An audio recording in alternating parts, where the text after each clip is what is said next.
நாட்டில் சுமார் 1000க்கும் மேற்பட்ட டெங்கு நோயாளர்கள் தினமும் அடையாளம் காணப்பட்டு கொண்டிருக்கின்ற வேளையிலே மன்னார் மாவட்டத்திலும் டெங்கு நோயாளர்களின் தாக்கம் அதிகம் காணப்படுவதற்கான சந்தர்ப்பங்கள் காணப்படுகின்றது. ஏனென்று சொன்னால் மன்னார் மாவட்டத்தில் இருக்கின்ற பல இடங்களிலே நாங்கள் பொது சுகாதார பரிசோதனையூடாக டெங்கு பெருகக்கூடிய இடங்களை நாங்கள் பரிசோதித்த பொழுது பாடசாலைகள், அரசு நிறுவனங்கள், பொது இடங்கள் மற்றும் தனியார் காணிகள், அதே போன்று கட்டடங்கள் கட்டுகின்ற இடங்களிலே பல இடங்களிலே 50க்கும் மேற்பட்ட இடங்களிலே 50%க்கும் மேற்பட்ட இடங்களிலே டெங்கு பெறுவதற்கான குழம்பிகள் காணப்படுகின்றன. இதற்கு எதிராக நாங்கள் வீடுகளிலும் பரிசோதித்து பலருக்கு நாங்கள் எச்சரிக்கை அறிக்கையினை வழங்கியிருக்கின்றோம். அதே போல் பொது இடங்கள், குறிப்பாக பாதை ஓரங்களிலே கான்கள், அதே போன்று நீர்கள் தேங்கி நிற்கக்கூடிய இடங்கள், இவ்வாறான இடங்களிலே பொதுமக்கள் வீசுகின்ற கழிவுப் பொருட்கள், அதே போன்று குப்பைகளை கொட்டுவதனூடாக டெங்கு பெறுவதற்கான சந்தர்ப்பம் அதிகமாக காணப்படுகின்றது. அதே போல் பொதுமக்களின் ஒத்துழைப்பு இல்லாமல் டெங்கு பெருக்கத்தை கட்டுப்படுத்த முடியாது. உங்களுக்கு தெரியும், மன்னார் மாவட்டத்திலே டெங்கு நோயாளர்கள் இதுவரை சுமார் 47 பேர் அடையாளம் காணப்பட்டிருக்கின்றார்கள். வைத்தியசாலையில் தற்பொழுது சிலர் சிகிச்சை பெற்று கொண்டிருக்கின்றார்கள். மன்னார் மாவட்டத்திலே டெங்கு பெருகுமா இருந்தால் இவ்வாறான குடம்பிகள் பெருகக்கூடிய இடங்கள் அதிகம் காணப்படுவதனால் இவற்றை கட்டுப்படுவது கடினமாக இருக்கும். ஆகவே நான் பொதுமக்களிடம் வினயமாக வேண்டிக் கொள்வது என்னவென்றால், உங்களுடைய வீடு, சுற்றுப்புற சூழல், அதே போன்று வீட்டுக்கு உள்ளேயும் இருக்கின்ற நீரை பாவித்து வைத்திருக்கின்ற இடங்கள், அதே போன்று குளிர்சாதன பெட்டிகளை அடிக்கடி நீங்கள் கவனிக்க வேண்டும். அதே போல் பக்கத்தில் இருக்கின்ற மூடப்பட்டு கைவிடப்பட்டிருக்கின்ற காணி நிலங்களை நாங்கள் சுத்தப்படுத்துவதற்கு உரிய சுகாதார வைத்திய அதிகாரிக்கு அறிவிக்க வேண்டும். அதே போல தான் பொது இடங்களிலே குப்பை கொட்டுவதை நகர சபை, அதே போன்று பிரதேச சபையின் ஊடாக இவற்றை நாங்கள் விரைவாக சுத்தப்படுத்துவதற்கு நடவடிக்கை எடுக்க வேண்டும்.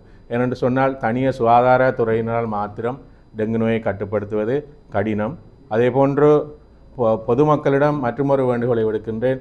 காய்ச்சல் இருக்குமா இருந்தால் சிறுவர்கள், கர்ப்பிணி தாய்மார்கள், அதே போன்று முதியவர்கள், நாட்பட்ட நோயுடையவர்கள் காய்ச்சல் இருக்குமா இருந்தால் 24 மணித்தியாலங்களிலே நீங்கள் பார்த்து குறையாவிட்டால் உடனடியாக வைத்தியசாலைக்கு சென்று உரிய பரிசோதனை செய்து கொள்ள வேண்டும். அவ்வாறு இல்லாதவர்கள் 2 நாட்கள் பார்த்து உங்களுடைய ஃபுல் பிளட் கவுண்ட், அதே போன்று டெங்குக்காக செய்யப்படுகின்ற NS1 என்கின்ற பரிசோதனை மாவட்ட பொது வைத்தியசாலையில் காணப்படுகின்றது. ஆகவே வந்து உரிய காலத்துக்கு வந்து நீங்கள் பரிசோதனைகளை மேற்கொண்டு நோயினை கண்டறிய முடியும். அதே போல தான் வெறுமனே வீட்டிலே இருந்து கொண்டு மருந்துகளை குடித்து நாள் சென்ற பின்னர் வராமல் நீங்கள் உடனடியாக 2 நாட்களுக்குள் வந்தீர்களாக இருந்தால் டெங்கு நோயின் தாக்கத்தில் இருந்து விடுபடுவதற்கான சந்தர்ப்பங்கள் அதிகமாக காணப்படுகின்றது. டெங்கு நோய் பெருக்கத்தை தடுப்பதற்காக நாங்கள் நிறுவன ரீதியாக, நாங்கள் அரசு நிறுவனமாக இருந்தால் தினமும் அரை மணித்தியாலங்கள், அதே போல் பாடசாலையில் இருக்கின்ற மாணவர்களை அறிவுறுத்துவதன் மூலமாக ஆசிரியர்களும் ஒன்று சேர்ந்து இந்த நடவடிக்கையை மேற்கொள்ள வேண்டும்.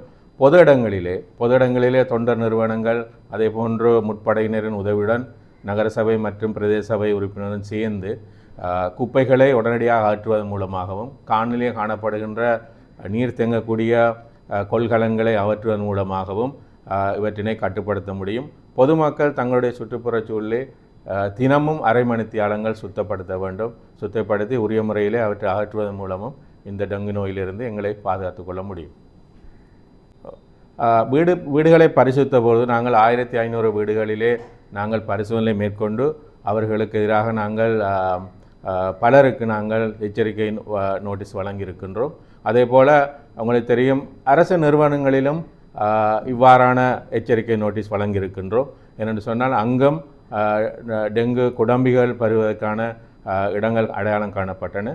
அதே போல் பாடசாலைகளிலும் கணிசமான இடங்கள் அடையாளம் காணப்பட்டிருக்கின்றது. அதே போல் பொது இடங்கள், அது மாத்திரமல்ல மத நிறுவனங்களிலும் நாங்கள் டெங்கு குடம்பிகளை அடையாளம் கண்டு அழிப்பதற்குரிய அறிவுரைகள் வழங்கியிருக்கின்றோம்.